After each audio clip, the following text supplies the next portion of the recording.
Hey guys, Rob from the Off-Grid Tiny House.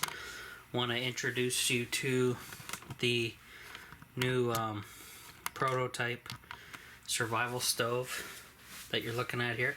I have my mess kit on top. It's obviously not put together yet, but I'll show you what's going on with this guy. Remove the mess kit. Inside we have the smaller model, really small. Here's the size of my hand. As you can see, it's about the size of your hand. And these slide out, so there's no more wires like before. It's got a nice finish from the paint. The one thing I gotta say though is when you start using these things, the paint will be burned off. And don't worry, this is made out of 100% aluminum, so it's not gonna have issues. So this thing gets pretty, you can get it pretty flat. You can't really put it inside one another.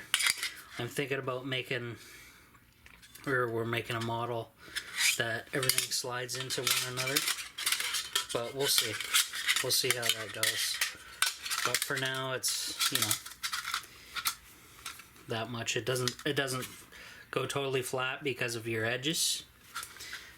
And obviously, this guy will not be that good when you know, when you're using it for large mess kits like this. It's, if you put this on top of that, it'll just snuff out your fire. You don't want that. So moving on to the newest one. Now, of course, this is, oh, I got the paint job's on the inside out. It doesn't really matter because you're gonna lose the paint job anyway once you burn this for a while. That's just the way it is.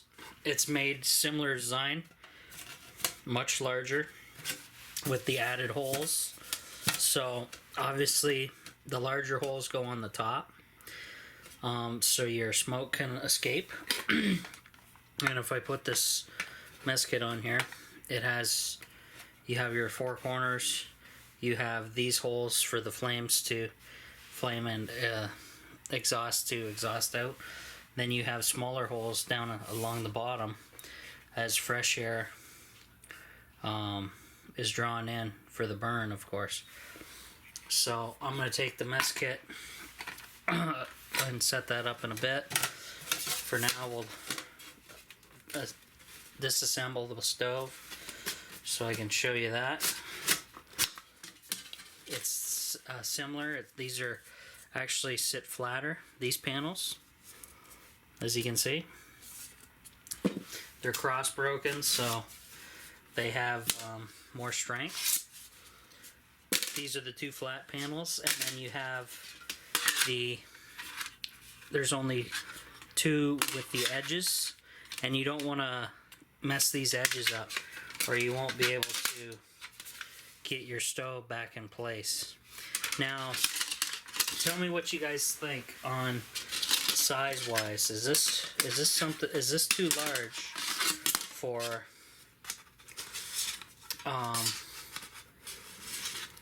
your mess kit?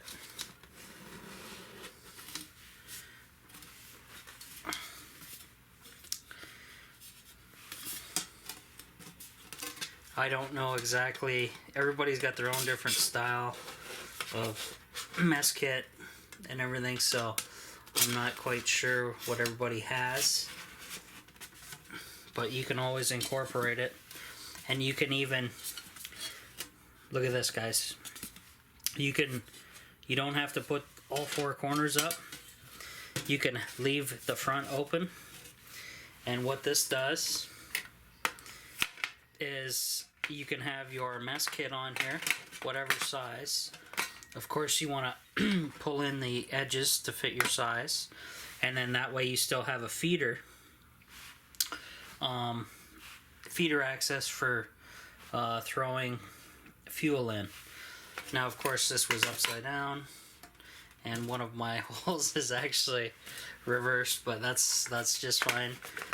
That's how you fix that. You just flip it upside down again. So, if you guys take a look, you can still feed stuff in here.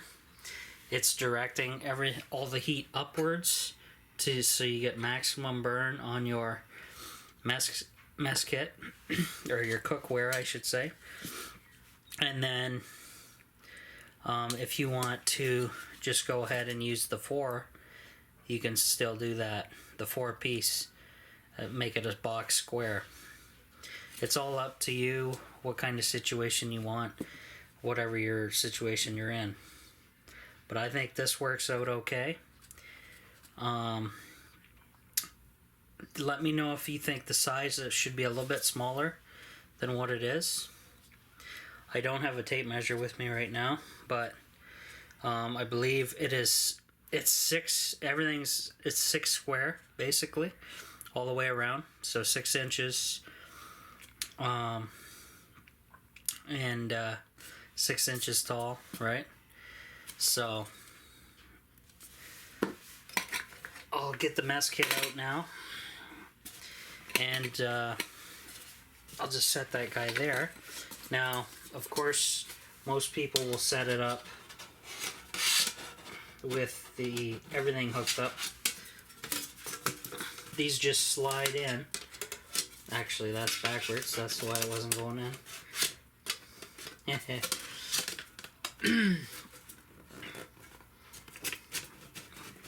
They just slide in, and once they're in, that is quite rigid, as you can tell.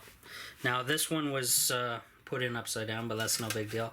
Extra air for the bottom for your fuel, and I still have all these holes all the way around the top, so at least you're getting all these for the fuel holes, some more down here all the way around, and then that's what it looks like, where it has, I guess, the smoke can depart from the corners and the larger holes around here. And I'm going to do a burn test on this, guys. So my mess kit right here, it's all aluminum, just like the stove.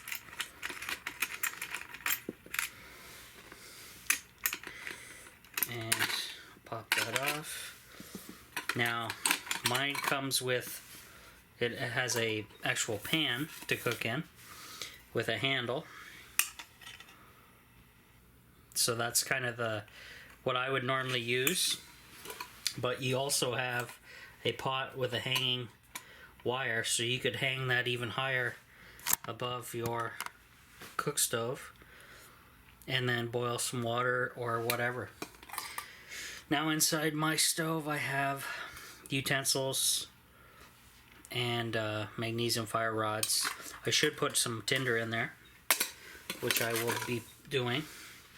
But let's first put my handle on.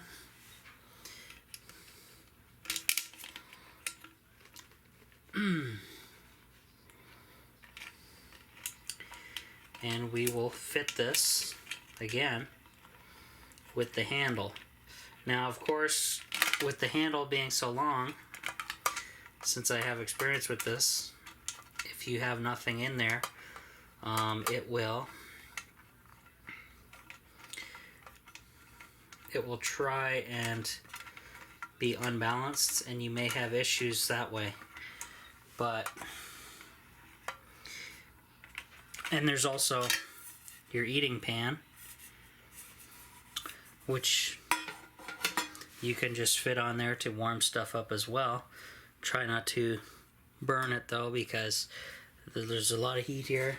And as you can see, if I put my pan on, what it wants to do is because of the weight of the handle, it wants to lean down, and you kind of have everything running down into a low spot here in the pan. So it's kind of tricky to set set up, but there is. There you go. That is more even. That's rigid. I'm pressing down pretty hard. And then you have your serving plate. And you also have, so you can be cooking your dinner, boiling water, you know, and then you have a plate to put the food in after and all that good stuff. So it's quite a good mess kit for the money. That's what it looks like on the stove. So it's actually just right for the stove. It gives you enough exhaust for the smoke so you're not impinging the flames. I would suggest you start the stove, you burn it for a while till the fuel level reaches about the halfway point. That way the flames aren't licking the bottom of the pan and blackening it too much, and you're getting that exhaust away. That way you'll have heat embers built up at the bottom as well. So tell me what you guys think about the stoves. Is this something you're interested in to buy from me, or give me an idea of what you would like me to see, what you would like me to build or see or sell. I'm just putting the smaller one back together, and obviously we just built this as a little prototype to eliminate the wires that I had on my very original stove. If you guys have been following my channel for a long time, I had wires and stuff connecting my other stove instead of joints. But at least with that, you can lay them completely flat in your bag, whereas you will have a good 1/4 inch sticking up. So obviously this isn't going to work, because once you put a pot on, you've just snuffed out your fire. Okay, so that was just kind of a prototype design to get how it's designed and made, and it's still nice. So that's our big stove now, guys, and I'm gonna do a test burn in my next video to show you all about that. So till the next one, see you later.